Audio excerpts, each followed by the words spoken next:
안녕하세요. 여러분께는 딱 하나 꼽을 인생의 시그널 음악이 있나요? 저는 프랑크 포슈엘의 메르시 쉘이라는 곡이 제 인생의 시그널 음악입니다. 몇 초의 전주 끝에 방송의 시작을 알리는 DJ의 목소리를 듣고 있으면 가슴이 두근거려 두기를 카세트 스피커에 가까이에 가져다 대고는 했었던 기억이 납니다. 90년대 즐겨 듣던 라디오가 있으신가요? 저는 90년대에 89.9MHz 별이 빛나는 밤에를 즐겨 듣던 애청자이자 이제는 환갑을 훌쩍 넘겨버린 나이 지긋한 남성입니다. 35년 전으로 거슬러 올라가 밤 10시 이문세의 감미로운 목소리가 함께했던 그 시절의 이야기로 시작해 보겠습니다. 노래도 그림도 운동도 잘 할 줄 몰랐던 제가 가장 자신 있었던 것은 공부였습니다. 할 줄 아는 것이 없으니 공부하는 것이 참 좋았었어요. 특히나 가장 좋아했던 과목은 영어였습니다. 할 수만 있다면 학구열이 넘치는 많은 사람들 앞에 서서 힘있게 영어를 가르치는 그런 사람이 되고 싶었습니다. 그것은 제게 꿈이었습니다. 제게는 시장에서 반찬을 파시던 어머니와 희귀 난치병으로 평생을 남들보다 더 애쓰며 세상을 살아가야 하는 남동생이 있었습니다. 저희 가족은 그렇게 3명이었고 저에게 꿈이란 그저 꿈이었습니다. 사랑하는 가족을 두고 고생하는 어머니를 두고 큰돈과 시간이 드는 대학에 홀라당 입학하고 싶지는 않았습니다. 저는 선택했습니다. 불투명한 저의 꿈보다 투명한 가족의 곁을 지키는 길을 말입니다. 대학을 포기하고 가장이 되었습니다. 가족들을 너무나도 사랑했기에 그것 말고 다른 이유는 없었습니다.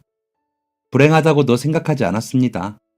세상에는 저보다 더 불행한 사람들이 많다는 것을 알고 있었기 때문입니다. 어이, 손씨야, 고생했다.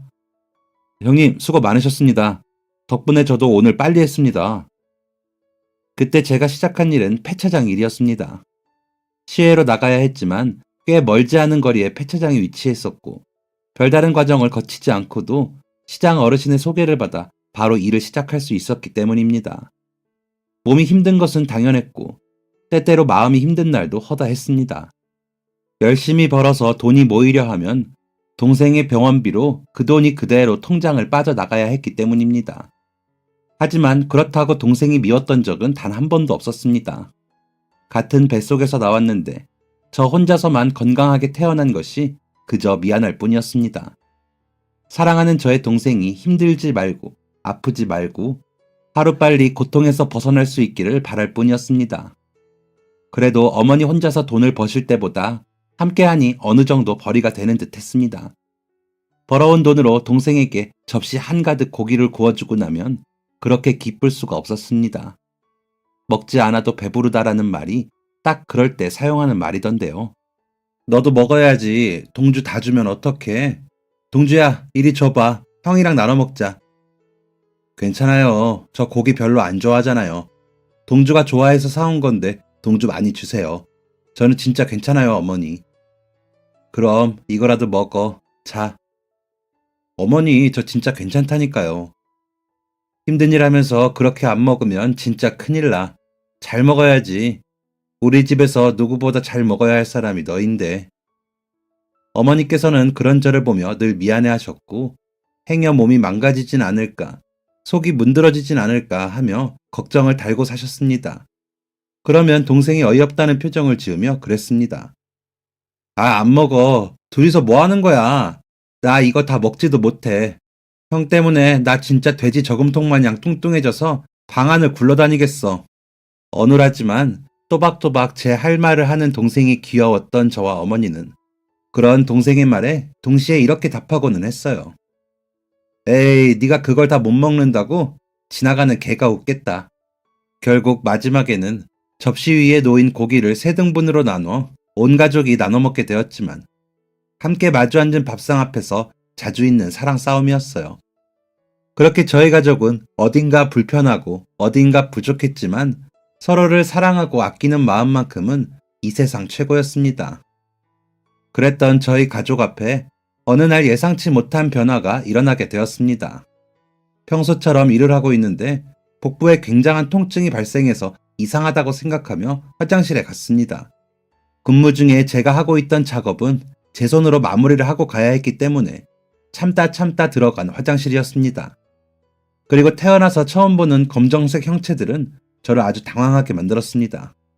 찝찝한 표정을 하고 화장실을 나서는데 복도에서 쉬고 있던 함께 근무하는 형님이 제게 물어오셨습니다. 얼굴이 왜 그래? 배 아프다고 종종 걸으면서 들어가더니 결과물이 불만족인가?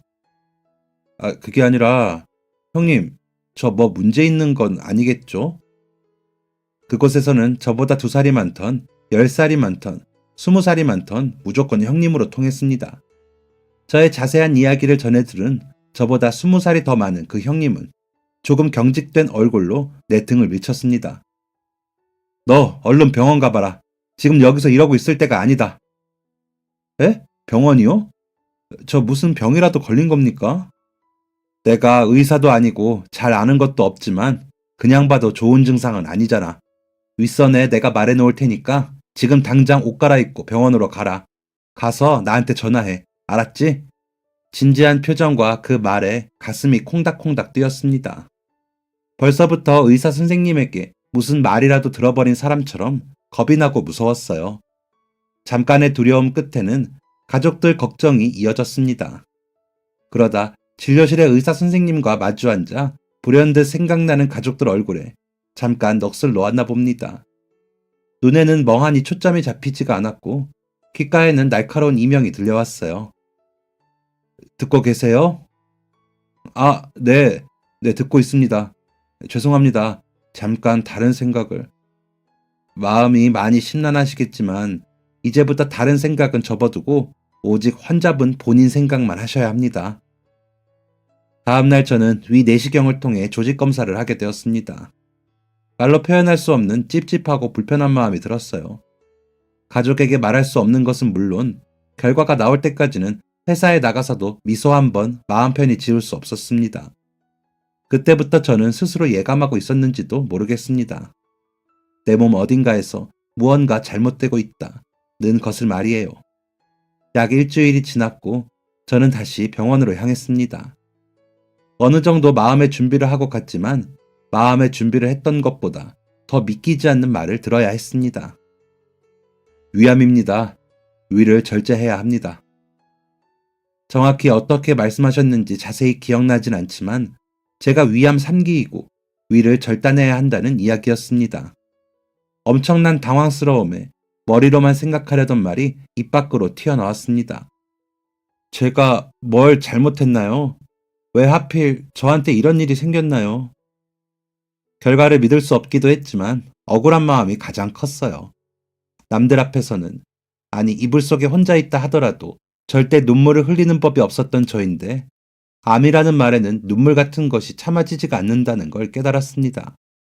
잔뜩 긴장하면서도 불길한 생각을 떨쳐버리려고 노력했던 지난 일주일이 말짱 도루묵이 되어버렸습니다.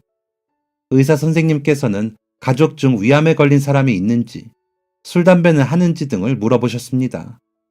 가족 중 위암에 걸린 사람은 없었고 술, 담배 역시 돈이 아까워서 손도 대어본 적이 없었는데 그럼 왜 걸린 것이지?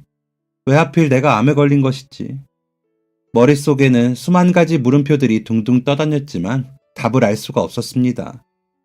의사 선생님께서는 나이가 어린 저에게 위암이라고 말씀하셔야 하는 상황이 조금 안타까우셨던 건지 긍정적이고 희망적인 말들을 마구 늘어놓으셨습니다.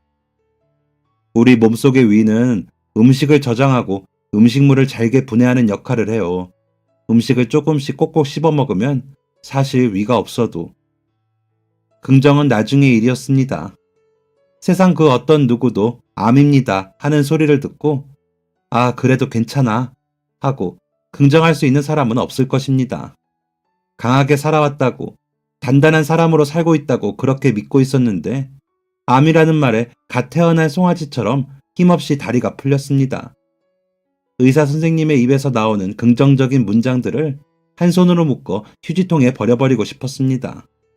침을 꿀꺽 삼키며 선생님의 말을 잘랐습니다. 선생님, 저 죽나요? 하시던 말씀을 끊고 불쑥 무거운 질문을 던지는 저의 모습이 조금은 익숙하다는 듯 잠깐 멈칫하신 후에 차트를 들여다보며 말을 이어가시던 의사 선생님. 그 옛날 태풍이 불면 옥상의 안테나가 망가져 지지직거리며 부서지던 TV 소리처럼 선생님의 말소리가 귓가에 부서지듯 들려왔습니다. 수술 후 잘 치료를 받고 5년간 다른 문제가 없었을 때 살 수 있는 확률은 40% 정도가 된다. 라고 하시고는 뒤에도 무어라 말씀을 하셨지만 귀에 잘 들리지 않았습니다. 진료실에서부터 쏟아진 눈물은 추가 검사를 하고 병원을 벗어나 길을 걸어가는 중에도 멈추어지지 않았습니다. 워낙 평소에도 잔병 치레가 많은 사람이었던 저였었기 때문에 그냥 단순히 조금 피곤해서 그런 것이겠거니 이번에도 약이나 받아서 먹으면 금방 괜찮아질 정도이겠거니 했는데 암이라니. 그때 저의 나이 고작 30이었습니다. 암에 짓눌려 모든 것을 포기하기엔 너무나 젊은 나이였어요. 가족들에게 암을 밝히기까지 정말 고통스러웠습니다. 이유는 단 하나, 저 한 사람 때문에 아파할 가족들의 표정이 너무나도 눈에 선명했기 때문입니다. 너 얼굴이 왜 그래? 무슨 일 있었어? 어머니, 그래 말해봐 왜 그러는데? 어머니 놀라지 마세요. 어머니께서 너무 놀라실까봐 차마 입이 안 떨어져요. 무슨 일인데 그래? 엄마 괜찮아. 안 놀랄게. 이야기해봐. 제가 며칠 전에 배가 아파서 병원에 갔는데요. 병원에서 내시경을 하자고 해서 다음날 내시경을 받았어요.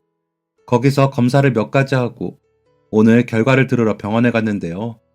어머니, 암이라는 말이 쉽게 입 밖으로 나오지 않아서 그리고 아무리 운을 띄었다고 한들 앞에 내용 하나도 없이 암이라는 단어 먼저 꺼내놓으면 어머니께서 정말 많이 놀라실 것 같아서 그래서 일부러 하지 않아도 되는 이야기까지 늘어놓으며 시간을 끌었습니다. 어느새 제 두 손을 마주잡고 눈물을 끌썽거리는 어머니의 얼굴을 더 이상 쳐다볼 수 없어 고개를 숙였습니다. 덜덜 떨리는 제 두 손을 힘주어 세게 잡아주시는 어머니. 그 감촉이 꼭 괜찮으니 동안이 네가 하고 싶은 말 다 해도 좋다 라고 하는 말 같아서 더 눈물이 났습니다. 제가 병에 걸렸습니다, 어머니. 의사 선생님 말로는 위암 3기라고. 그래도 수술하면 살 수 있는 정도래요. 어머니 놀라셨죠? 죄송해요. 수족 냉증으로 늘 차가운 손으로 제 손등을 마구 쓰다듬던 어머니의 손길이 빨간불 신호등 앞에 자동차처럼 우뚝 멈추어 섰습니다. 제 손에 떨림이 멎어드니 어머니의 손이 다시 덜덜 떨리기 시작했어요.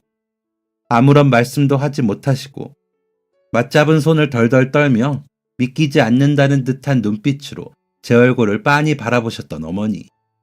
세상에서 가장 큰 불효자가 기꺼이 세상에 내어주신 몸 함부로 아프게 한 자식이 아닐까 하는 생각이 들었습니다. 그게 무슨 소리야, 형? 아파?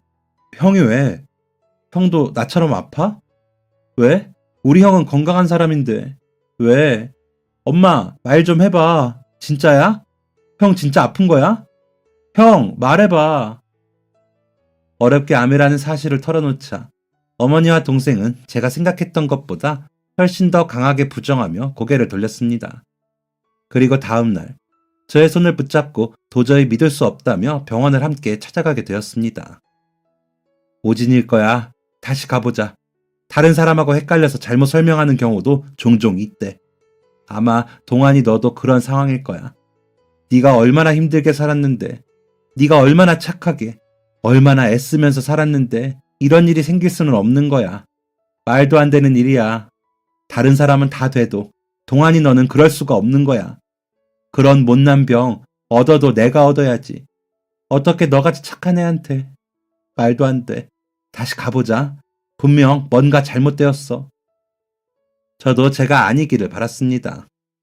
간절히 바라고 또 바랐습니다. 무언가 검사 수치에 오류가 있었다든지 기계가 잠시 고장이 났었다든지 해서 모든 게 없던 일이 되기를 진심으로 바랐습니다. 하지만 그런 저의 바람을 비웃기라도 하듯 저희의 희망은 잘게 부서졌습니다. 어머니와 동생은 그 자리에서 무너지듯 땅을 치며 오열했습니다. 다 나 때문이야. 나만 아프고 나만 힘들면 되는데 건강한 형까지 아프게 만들었어. 내가 아무것도 할 줄 아는 게 없어서, 내가 우리 집에 아무 도움이 되지를 못해서, 그래서 형이 너무 힘들게 일하느라 다 나 때문이야. 엄마, 어쩌면 좋아. 형, 어떡해. 내가 미안해. 선생님, 제발요. 제가 다 잘못했어요. 우리 형 아프면 안 돼요. 나만 부족하고 모자라게 살면 됐었는데 동안이 네 인생까지 내가 다 망쳐놓았다.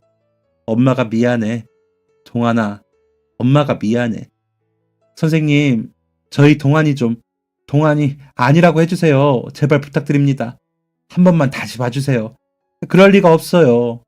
우리 애가 진짜 착하고 열심히 살았거든요. 가난한 지 어미랑 아픈 지 동생 돌보느라 지 인생도 하나 없이 그렇게 살았는데 이렇게 아파야 하는 사람이 아닌데. 가족들이 울부짖는 모습에 가슴이 아파왔습니다. 알고 있었습니다. 병을 알게 되었던 첫날의 저보다 가족들이 더 많이 아파하고 힘들어할 것이라는 걸요. 그래서 더 이야기하고 싶지 않았고 숨길 수만 있다면 끝까지 숨기고 싶었었나 봅니다. 세상이 원망스럽고 건강관리 하나 똑바로 하지 못해서 가족들 눈에 피눈물이 나게 만드는 제 자신이 너무나도 한심했습니다. 한 차례 소동이 지나가고 가족들을 먼저 진료실 밖으로 내보낸 뒤 의사 선생님과 대화를 나누었습니다. 제가 아닌 의사 선생님께서 먼저 요청하신 대화였습니다. 환자분, 제가 뭐라고 이렇게 드리기가 어려운 말씀입니다만 가족분들께서 하시는 말씀 들어보니 그동안 힘들게 사신 것 같아요. 그러니까 힘든 일 하시면서 쉴 틈 없이 성실하게 살아야 한다는 책임감, 압박감 때문에 스트레스도 이만저만이 아니셨을 것 같고요. 솔직하게 말씀드리자면 스트레스는 지금 환자분 상태에 좋지 못합니다. 가능한 한, 무조건 환자분이 하고 싶은 것, 환자분이 좋아하는 것, 환자분 신체와 마음이 편안한 일만 하세요. 힘들다는 것쯤은 어느 정도 저도 압니다. 하지만 환자분한테 지금 제일 중요한 게 무엇인가요? 얼른 이 얄미운 암을 이겨내고 건강한 모습으로 다시 가족들 앞에 서는 것 아닌가요? 그러기 위해서 환자분께 가장 필요한 것은 휴식입니다. 몸의 휴식, 마음의 휴식, 전부 다요. 그리고 그동안 하고 싶은데 해야 하는 일 때문에 미루고 하지 못했던 것들. 그것들 중에 단 하나라도 찾아서 해보세요. 성취감을 느끼실 수 있을 거고 긍정적인 생각이 건강에도 좋은 영향을 가져다 드릴 겁니다. 하셔야 합니다. 저도 환자분이 건강을 되찾으실 수 있도록 최선을 다할게요. 그때는 의사 선생님이 하셨던 그 긴 말씀이 부담스럽고 조금은 공포스럽기도 했습니다. 지금은 그런 의미가 아니었다는 걸 알고 있지만 그때는 꼭 그게 죽기 전에 마지막으로 하고 싶은 일을 하라는 그런 말처럼 들려서 그랬던 것 같습니다. 선생님은 정말로 그런 활동들이 건강한 암 투병에 도움이 되기 때문에 마음 써서 해주셨던 말씀인데 말이에요. 나 없이 잘 살 수 있을까? 제가 암덩어리와 맞서 싸우느라 긴 시간 제 자리를 비우게 되면 제 걱정에 힘들어하고 슬퍼할 가족들의 마음보다 그 시간 동안 제 몫까지 경제활동을 해야 하는 것이 가장 큰 걱정이었습니다. 스트레스를 받지 말라고 하셨지만 걱정은 스트레스로 이어졌습니다. 며칠간은 아무런 의욕이 없었어요. 막막한 미래를 자꾸 들여다보고 있으니 몸도 마음도 저기 저 지하로 한없이 가라앉을 수밖에 없었습니다. 희망을 가져야 했어요. 무조건 암을 이겨내야겠다. 반드시 죽는 병도 아니었습니다. 생존율이 40%나 되는 병이었습니다. 그럼에도 오늘이 인생의 마지막 날이라고 생각한다면 저는 아무것도 하지 않는 것이 아니라 암을 이겨내기 위해 무언가를 하고 있을 거라고 생각했습니다. 의사 선생님께서도 하셨던 말씀이 자꾸 귀에 맴돌았습니다. 희망을 가지고 긍정적으로 암과 싸워 이겨보자고. 최선을 다해 도울 테니 환자분은 환자분 자신을 한번 믿어달라고. 그래, 지금 이 순간이 내가 나 스스로를 믿지 않으면 달리 방법이 없겠다. 아무도 대신 아파줄 수 없고 아무도 대신 이겨낼 수 없었습니다. 저를 위해서 저 스스로 이겨내야 했습니다. 똑같은 상황도 내가 바라보는 관점에 따라 완전히 마음가짐이 달라진다고 생각했습니다. 어떤 결과가 나오든 그것을 헤쳐나아갈 힘과 용기를 가지고 믿음을 가지고 결국 이 문제를 잘 해결나가길 바랄 뿐이었습니다. 거기까지 생각이 닿으니 마음이 조금은 편안해졌습니다.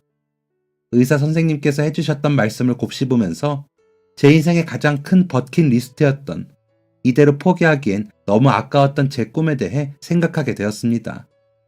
특별한 재주가 없어서, 특별히 잘하는 것이 없어서 열심히 했던 공부, 그렇게 좋아하게 되었던 영어. 어쩌면 암에 걸렸기 때문에 다시 펜을 들어볼 수 있지 않을까 용기가 났습니다. 내가 암투병도 해야 하는 마당에 더 못할 게 뭐가 있겠나. 한번 그런 생각이 머리를 지배하자 더 과감하게 움직이고 결정하게 되었습니다. 제 마음과 머리가 마치 기다리고 있었다는 듯이 긍정적인 에너지를 내뿜기 시작했습니다.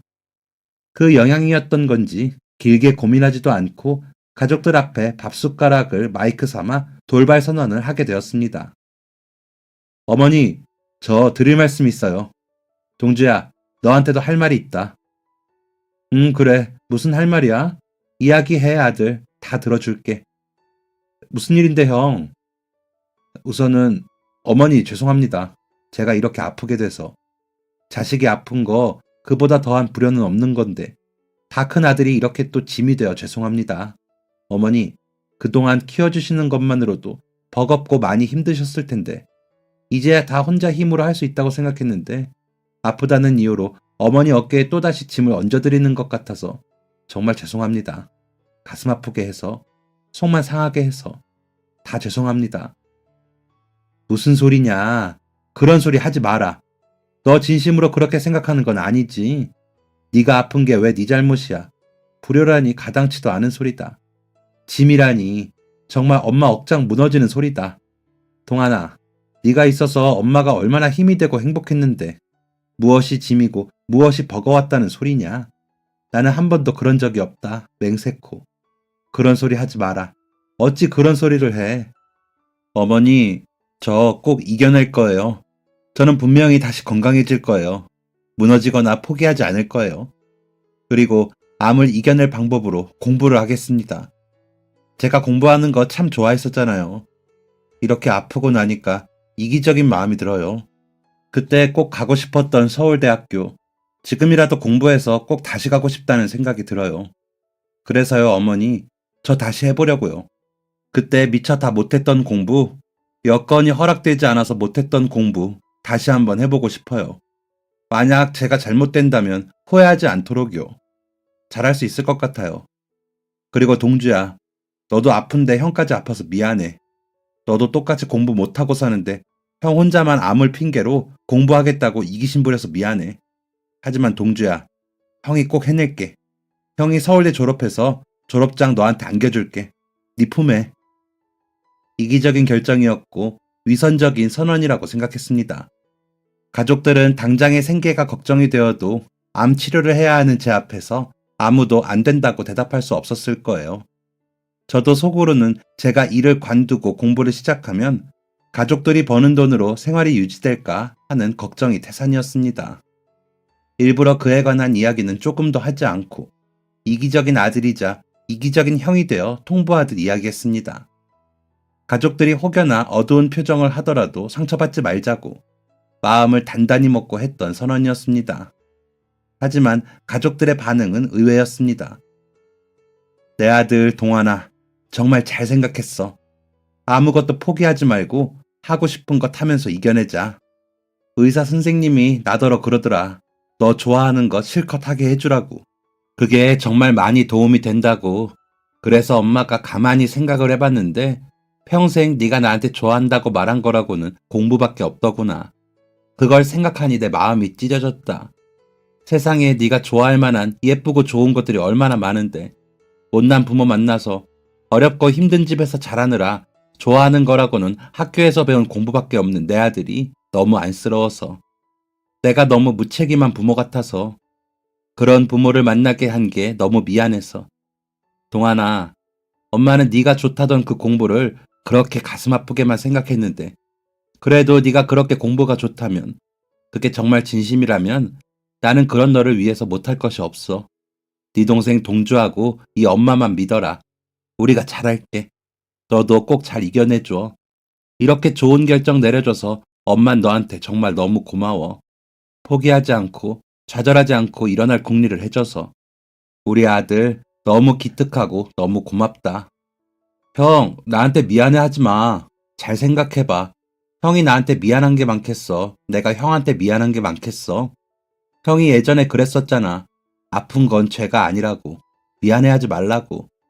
근데 형이 나한테 미안하다고 하면 어떡해. 그럼 나도 형한테 미안해야 하잖아. 그리고 똑같이 공부했어도 나는 공부를 좋아하지는 못했을 거야. 형도 알잖아. 나 수학 무지하게 못하는 거. 아무래도 공부 유전자는 형이 다 가져간 것 같아. 그러니까 형, 내모까지 열심히 해. 내가 응원할게. 좋아하는 공부 실컷 해서 서울대 합격하고 나면 형 몸속에 있는 나쁜 암세포들도 다 사라져 있을 거야. 내가 장담해. 가족들의 따뜻한 한마디 한마디가 가슴에 박혔습니다.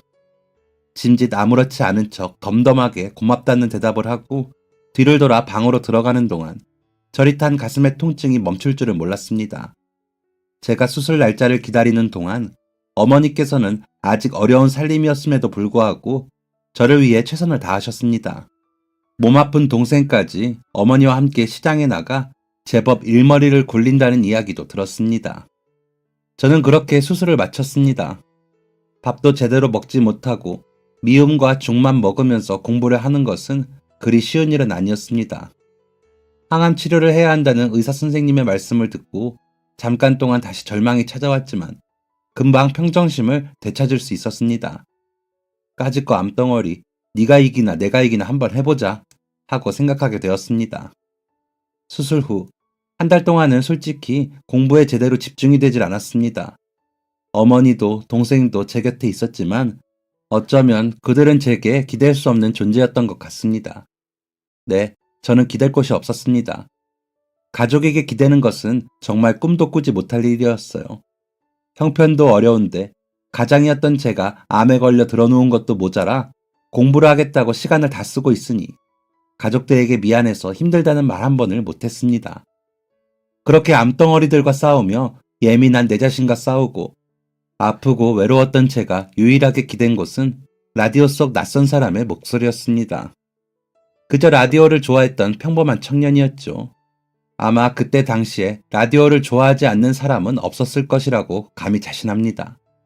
다양한 시간대에 여러 방송들이 있었지만 제 마음을 울렸던 방송은 단 하나였습니다. 힘든 하루가 지나고 오늘도 잘 이겨냈다는 안도감이 어김없이 들 때면 밤 10시를 알리는 그 프로의 시그널 음악이 흘러나왔고 저는 볼륨을 높이고 라디오에 귀를 기울였어요. 별이 빛나는 밤에 수많은 별이 떠있는 밤을 지키는 별밤지기 이문세. 그 사람이 제게 큰 위로를 주는 유일한 친구였습니다. 하던 공부를 멈추고 책상에 놓인 교재 위에 엎드려 볼륨을 높이던 그 시간. 그 시간은 제게 꿈을 품고 상처를 치유했던 시간이었습니다. 그냥 방송 시작을 알리는 그 음악만 들어도 그날 하루 지쳐있던 저를 누군가 따스하게 안아주는 듯한 기분이 들었습니다. 그 음악들과 너무나도 잘 어울렸던 잔잔하고 감미로워서 꼭 믹스커피 같았던 목소리를 들으며 다시 공부에 집중하다 보면 사연과 어울리는 음악이 흘러나오곤 했었는데 그때 좋아하는 곡이라도 나오면 공책 뒤쪽에 오선지를 만들어 제멋대로 멜로디를 적어보기도 했답니다. 요즘에도 여전히 훌륭하고 실력 있는 가수들이 많이 존재하고 듣기 좋은 노래들이 만들어지고 있지만 그때 그 시절 들었던 음악들이야말로 진짜 사람의 심금을 울리는 명곡들이 아닐까 생각합니다. 벌써 몇십 년 전의 노래들인데도 아직까지 제 귀에 선명하게 남아있으니 말이에요. 아픈 몸으로 대회 준비하고 있는 내 친구, 서상동의 자랑, 꼭 1등하지 않아도 너는 우리들 중 가장 빛나는 별이다. 아프지 마. 사연을 받아 읽어주던 이문세님의 목소리가 너무 좋아서 다른 사람의 사연을 읽는 것뿐인데도 찌르르 가슴깨가 저릿하곤 했었어요. 버릇처럼 공테이프에 녹음을 하다가 얻어걸린 아프지 마 라고 하던 부분은 어찌나 슬프고 또 고마웠었는지 그 부분만 몇 번을 돌려 들었는지 모릅니다. 하루는 라디오로 보내준 엽서들을 모아 예쁜 엽서 뽐내기 대회를 한다고 해서 필통에 있던 펜이라는 펜은 모조리 꺼내어 어울리지 않게 알록달록 꾸며본 적이 있었습니다. 지금 쓰면서 생각해보니 당차게 선언했던 공부는 하지 않고 라디오 엽서 꾸미기에만 열정을 다했었네요. 그렇게 별밤에 열정적이었던 그때 그 엽서에 어떤 그림을 그렸었는지 생생하게 기억이 납니다. 새하얀 병원복을 입고 건강한 얼굴로 학사모를 쓰고 있는 남자를 그렸었어요. 워낙 엉망인 그림 실력이라 보시는 분들이 그걸 학사모로 생각은 해주셨을지 모르겠지만 말입니다. 뒤 배경으로 학교를 그리고 서울대라고 쓰고 싶었지만 괜히 부끄러워 쓰지 못했었네요. 그렇게 한참 그림을 그려두고는 무슨 내용을 적어 보내야 할지 도저히 모르겠어서 쓸데없는 말들을 골라 적기가 일쑤였습니다. 지기님은 무슨 노래를 좋아하시나요? 오늘 무슨 식사를 하셨나요? 오늘 가장 많이 한 생각은 무엇인가요? 등등. 여러 번 엽서를 보냈지만 내용 없는 사연이 쉽게 라디오 방송을 탈 리가 없었습니다.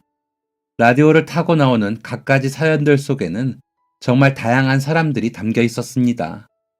때로는 그 사연들에 울기도 하고, 때론 얼굴 모를 그 사람들에 의해 힘을 얻기도 했었지요.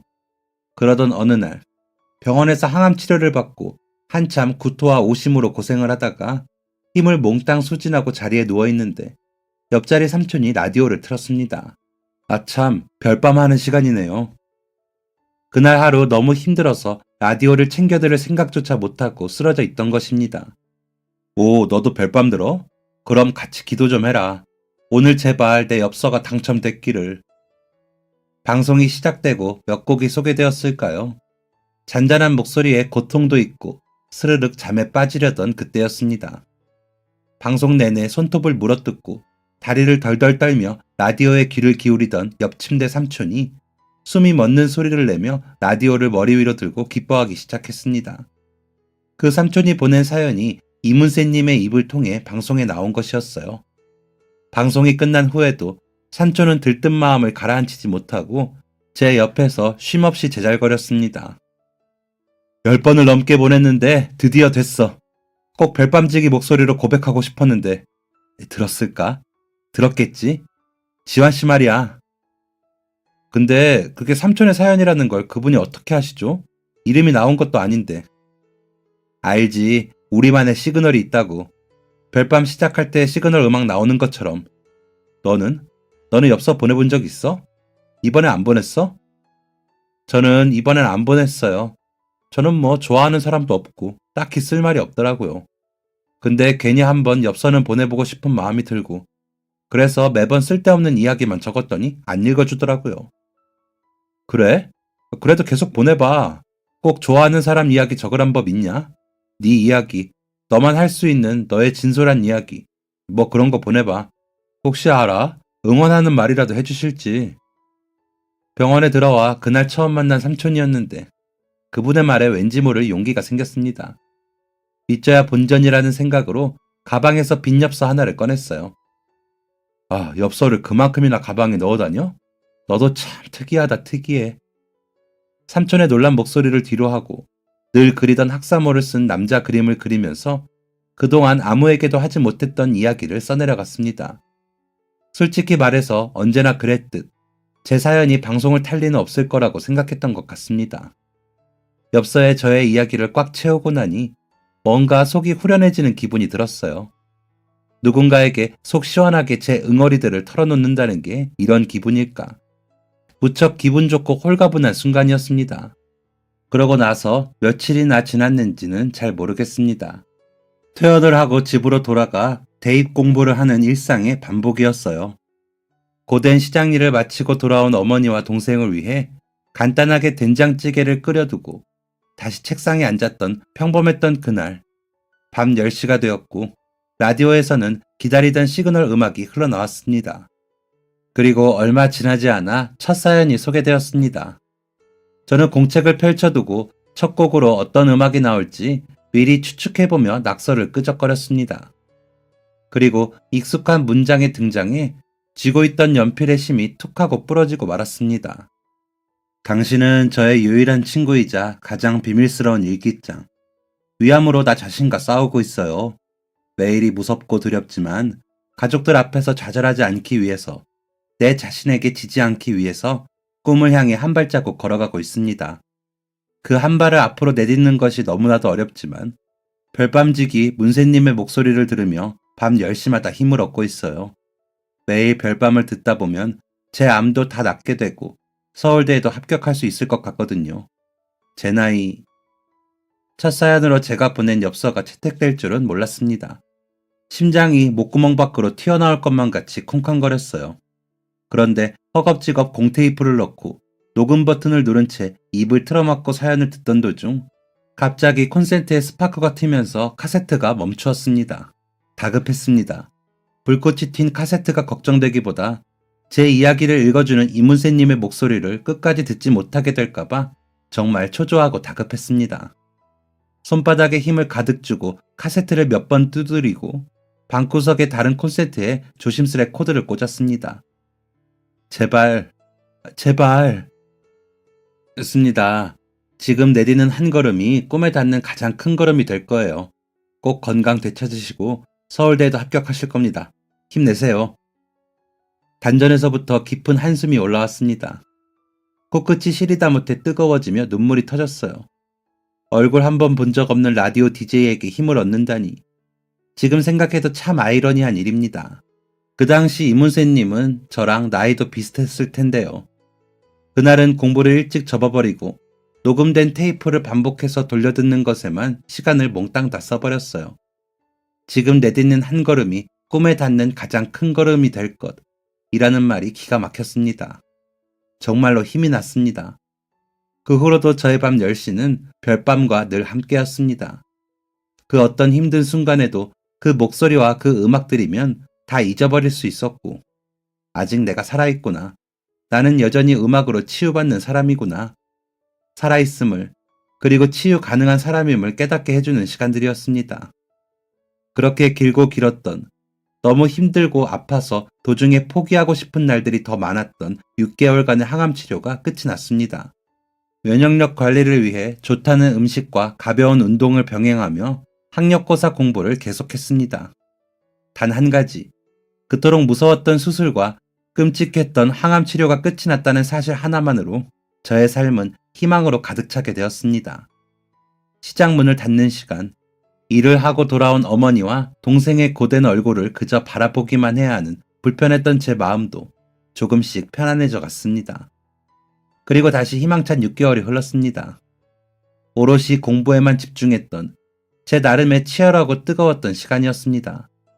저는 그렇게 바라고 바라던 서울대에 결국 합격을 하게 되었어요. 서울대에 합격을 하고 그 자리에서 가장 먼저 한 일은 가방 속에 늘 가지고 다니던 엽서를 꺼내 편지 같은 사연을 쓰는 일이었습니다. 6개월 전 항암 치료가 끝났을 때 마지막으로 엽서를 보내고 6개월 만에 꺼내든 엽서였습니다. 어떻게 뭐라고 적을까 고민하다가 간단하게 한 줄을 적어 보냈어요. 서울대 합격했어요. 힘들 때마다, 아플 때마다, 지칠 때마다 제 친구가 되어주셔서 감사했습니다. 앞으로도 쭉 제 친구 해주세요. 아쉽지만 엽서는 끝내 이문세님의 목소리를 통해 세상 밖으로 나오지 못했습니다. 하지만 그래도 제 인생은 밤하늘에 빛나는 별처럼 라디오를 통해 흘러나오는 감미로운 팝송처럼 반짝거렸습니다. 동안아, 엄마가 이런 말 해도 될지 모르겠는데 동주하고 같이 일하다 보니까 진작부터 이렇게 한번 해볼 걸 하는 생각이 들더라. 편치 않은 애라고 방 안에만 두어야 하는 줄 알고 내가 왜 그랬을까? 네 동생 동주 말이다. 저렇게 약하고 작아도 머리가 꽤 영특해. 한번 배운 일을 까먹지를 않아. 내가 깜빡한 것들도 제가 다 기억하고 오히려 나를 챙긴다. 얘 머리가 그렇게 좋은 게 꼭 널 닮은 것 같구나. 고생 많았어, 내 아들. 그리고 고마워. 엄마, 이제 남은 생에 더 바랄 게 없어. 너무 고맙고 또 고마워. 동생 동주는 숨겨두었던 뛰어난 기억력으로 어머니의 보조 역할을 톡톡히 해내고 있었고, 그런 기특한 동생 덕분에 저는 조금 더 마음 편히 대학에 입학할 수 있었습니다. 세월이 흘러 이제 더는 반찬 가게를 하지 않아도 되는 어머니와 훌륭한 분을 만나 가정을 이루고 동네의 작은 반찬 가게를 운영하는 동생 동주, 그리고 제 곁에는 늦은 나이에 사랑하는 마음 하나만을 보고 만나 평생을 약속한 예쁜 아내가 있습니다. 네, 그렇습니다. 저는 대학에 들어갔고 이듬해 완치 판정을 받았습니다. 그리고 여전히 살아있습니다. 3월, 저는 다시 또 개강을 합니다. 제가 있는 이곳 부산에서 사랑하는 사람들과 살아 숨쉬고 있어요. 긴 시간 꿈꿔왔던 학교를 입학하고 이왕 대학에 왔으니 이참에 교수도 되어보겠다는 마음 하나로 늦은 나이에 참 발버둥을 쳤었습니다. 남들보다 늦은 출발점이었지만 굴하지 않았습니다. 그럴 수 없었습니다. 나의 꿈을 응원해준 사람이 3명이나 되니까요. 어느덧 저는 이제 정년을 앞두고 있습니다. 인생은 참 알 수 없는 것 같습니다. 인생사 세옹지마라는 말처럼 불행처럼 보였던 것이 알고 보니 행운과 기회를 가져다주는 일이 되기도 하니까 말입니다. 단점이라고 여겨졌던 것이 나중에 돌이켜보면 장점이 되기도 하고 말이에요. 결국 주어진 상황을 어떻게 바라보고 활용하느냐는 온전히 자신의 몫, 저의 몫이었습니다. 어느 날 불쑥 저에게 찾아왔던 암이라는 불행은 결국에는 그것을 극복하고 서울대를 나와 지방의 한 대학의 교수가 될 수 있도록 행운과 기회를 가져다 주었습니다. 끝내 이루어낸 저의 오랜 버킷리스트에 지난날 나의 동반자였던 별이 빛나는 밤에와 이문세님에게 감사한 마음을 전하고 싶습니다. 어느 날에는 마음 편히 소리내어 웃을 수 있었고 어느 날에는 두 눈 꼭 감고 울 수 있게 해주었던 저의 친구이자 일기장이었던 라디오. 대학에 가고 나서 어느새 별밤지기가 바뀌어버리고 세월이 흐르며 더 많은 별밤지기들이 그 자리를 채워갔지만 저의 가슴엔 그때의 두근거림이 고스란히 남아있습니다. 별이 빛나는 밤에는 저의 위로처였어요.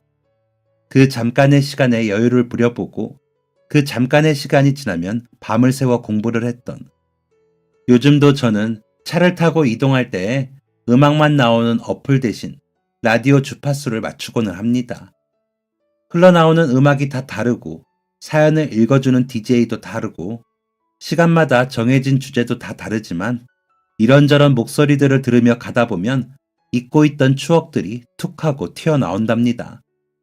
그렇게 튀어나오는 추억들이 얼마나 좋은지 여러분도 꼭 한번 경험해 보셨으면 좋겠습니다. 그때 그 시절 저를 일으켰던 음악들, 저에게 위로가 되고 기쁨을 주고 추억을 주는 라디오를 들으며 마음껏 웃고 마음껏 울고 또 마음껏 추억에 젖는 그런 사람이 되고 싶습니다. 막막한 마음, 희망이 없었던 그 시절 죽음의 문턱에서 제가 해야 할 일을 찾고 마지막 꿈을 위해 매일매일을 인생의 마지막 날로 생각하며 학업에 매진했습니다. 그저 서울대 학생이 되고 싶었던 작은 꿈에서 석사와 박사 과정을 거쳐 교수라는 직업을 가진 사람이 되기까지 곁에 있는 사람의 세심한 도움으로 그리고 또 얼굴도 알지 못하는 사람의 따뜻한 한마디로 위로를 받고 고비를 이겨내며 여기까지 왔습니다. 요즘 참 세월이 빠르게 흐르는 것 같은 기분이 드는데 세월이 천천히 흐른다고 느껴졌었던 그때 그 시절의 추억을 마음에 되새기며 빠르게 흘러가는 시간을 조금이나마 붙잡아 봅니다. 이렇게 그때 그 시절을 추억하며 사연을 작성해보고 좋은 목소리를 통해 여러 사람들의 사연을 들으면서요. 혹시 그때의 저처럼 힘든 마음을 유튜브 라디오를 통해 달래는 분들이 계시지 않을까 하는 생각이 들어요. 힘내세요. 멀리서나마 늘 응원하고 있겠습니다. 감사합니다. 지금까지 사연 들어주셔서 감사합니다. 사연이 재밌으셨다면 구독과 좋아요를 눌러주세요. 감사합니다. 안녕히 계세요.